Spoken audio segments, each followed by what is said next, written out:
Hibulan fleet was nothing more than prey for the ruthless Thren warlords, easily ripped apart like a Zorn beast tearing the flesh from a newborn Bulan. Murloc lay in his bunk on the cramped Bulan starship, one arm draped over his eye stalks, trying to block out the harsh reality. The war was going badly, very badly. In just 3 years, the Thren had wiped out a dozen Bulan colonies, cracking open their birthing pools, shredding defenseless larvae with plasma fire, and melting Bulan cities into slag. Murloc's ship was part of the defense fleet, but they were outmatched in every way. The Thren ships were faster, larger, better armed, and better armored. There was no choice but to retreat, again and again, while Bulan civilians died in agony. Murloc's wingmate, Cavil, slumped into the bunk across from him, letting out a defeated sigh. Murloc's ship was part of the defense fleet, but they were outmatched in every way. The Thren ships were faster, larger, better armed, and better armored. There was no choice but to retreat, again and again, while Bulan civilians died in agony. Murloc's wingmate, Cavil, slumped into the bunk across from him, letting out a defeated sigh. The humans were right, Murloc clicked. They warned us about the Thren. They offered to help. Are you mad? Cavil hissed. The psychotic humans. You want to bring those genocidal killers here? Now, when we're on the verge of collapse. They'll slit our thoraxes and drink our blood. The humans were right, Murloc clicked. They warned us about the Thren. They offered to help. Are you mad? Cavil hissed. The psychotic humans. You want to bring those genocidal killers here? Now, when we're on the verge of collapse. They'll slit our thoraxes and drink our blood. Centuries ago, when humanity first ventured to the stars, they were filled with wide-eyed wonder at the possibilities that lay before them. The idea of joining a galactic community and being recognized as an advanced civilization was a dream come true. The human delegation stood proudly in the Grand Hall of the Galactic Assembly, their chests puffed out with pride as they presented their greatest technological achievements. They spoke of their mastery of fusion power, their sleek starships that could cross the vast distances between stars, and their advanced AI that could solve complex problems in the blink of an eye. But as the human ambassador finished his speech, the Dolan representative let out a derisive snort. The squat, three-eyed alien waddled up to the human delegation, his face twisted in a mocking sneer. You think your little toys impress us? The Dolan laughed, his voice dripping with contempt. We've seen 1,000 species like you, all convinced that they're special because they can build a fancy ship or two. But let me tell you something, humans, the only thing that matters in this galaxy is resources. And from what we've seen, your little planet is positively dripping with them. The human delegation stood in stunned silence, their excitement visibly dimming as the Dolan's words sank in. But they refused to let this setback dampen their spirits. They would show the galaxy that they were more than just a source of resources to be exploited. And so, the humans set about establishing trade agreements with various alien species, offering their advanced technology in exchange for the resources they needed to continue their exploration of the stars.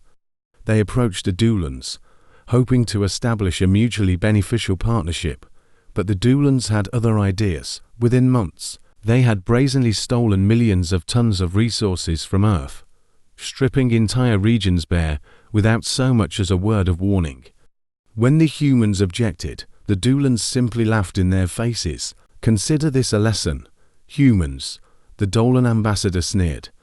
In this galaxy, you get payment up front, or you get nothing at all. The humans were outraged, but they refused to let this setback define them. They would find other allies, other partners who would treat them with the respect they deserved. And so, when the Selene Empire extended an invitation for 100,000 humans to immigrate to their planet as honored guests, the humans leapt at the chance. They boarded the Selene ships with high hopes, excited to start a new chapter in their galactic journey. But as soon as they arrived on the Selene homeworld, the humans found themselves surrounded by armed guards. They were stripped of their belongings, forced into cramped, filthy barracks, and put to work in the Sleens' brutal labor camps. The humans were shocked and outraged.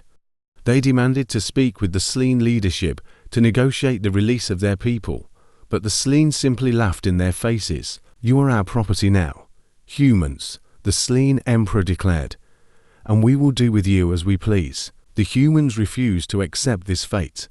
They staged a daring escape attempt, fighting their way out of the labor camps and hijacking a Sleen transport ship. But as they made their way back to Earth, they were intercepted by a fleet of Sleen warships.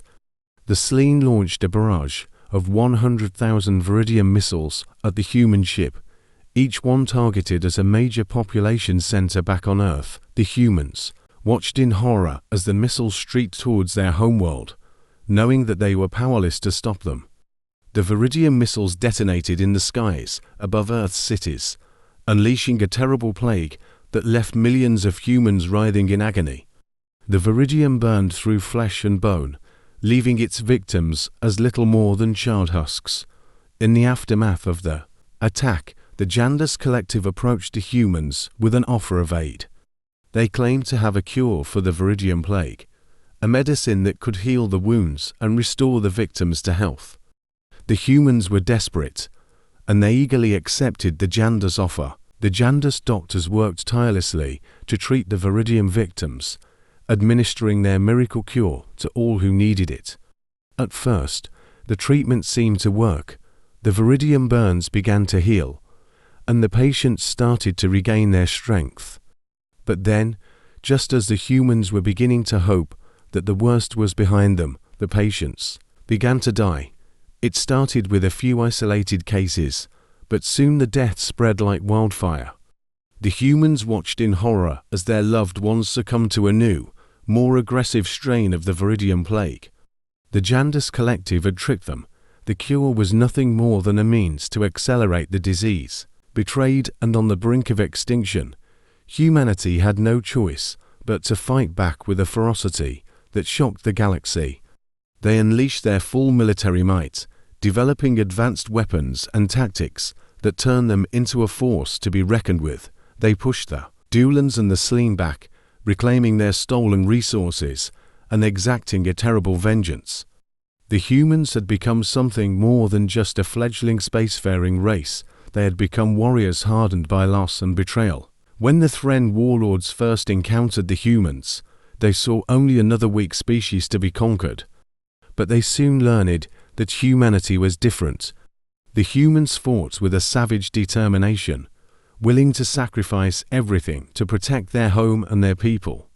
They used guerrilla tactics, hit-and-run attacks, and psychological warfare to devastating effect.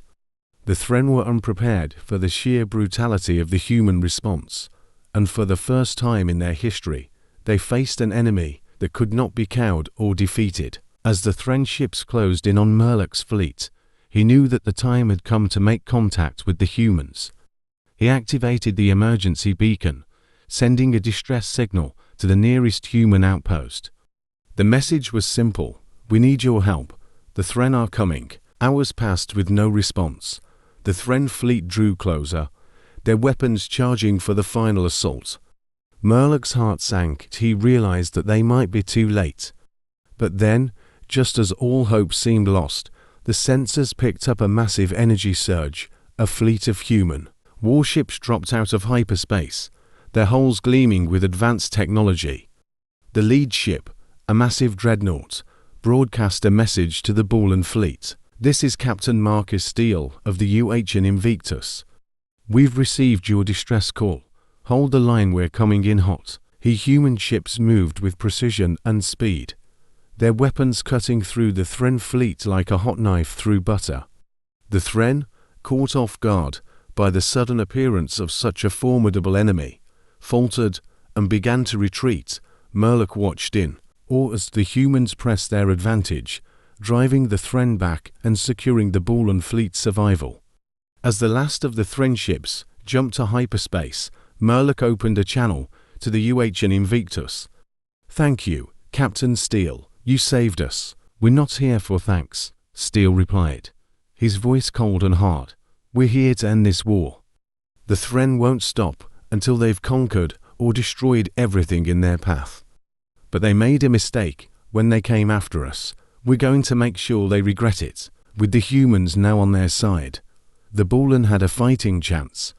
Murloc knew that the road ahead would be long and difficult, but for the first time in years, he felt a glimmer of hope.